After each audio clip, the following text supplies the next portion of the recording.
Welcome back on my ઉન્નતિ coaching YouTube.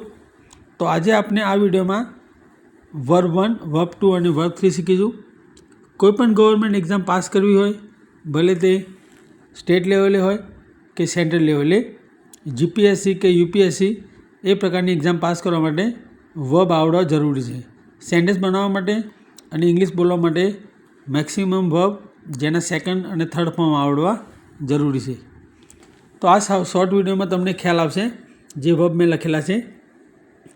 ક્વાફ, ક્વાફ એટલે ગટગટાવવું, ક્વાફડ, ક્વાફડ ED લાગશે. પોલ્યુટ એટલે પ્રદૂષિત કરવું, પોલ્યુટેડ, પોલ્યુટેડ.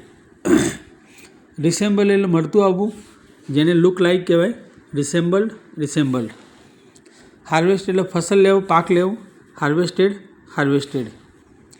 ડ્રીપ એટલે ટપકવું, ડ્રીપડ, ડ્રીપડ. ઈડી લગાડતા પહેલાં ડબલ પી થશે, પછી ઈડી લાગશે.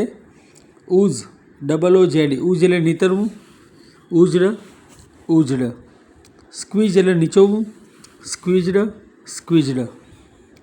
સ્ક્વીઝિન, સ્ક્વીઝની પાછળ આઈએન મૂકવાથી મિનિંગ બદલાઈ જાય છે. સ્ક્વીઝિન એટલે સમય કાઢવો, સ્ક્વીઝડ ઇન, સ્ક્વીઝડ ઇન. કોમ્પિટ એટલે સ્પર્ધા કરવી, કોમ્પિટિશન એના ઉપરથી બને છે, કોમ્પિટેડ, કોમ્પિટેડ. તો સૌથી ઇમ્પોર્ટન્ટ વર્બ છે. આ વર્બ યાદ રાખવાથી ડેફિનેટલી તમને ઇંગ્લિશ બોલતા આવડી જશે.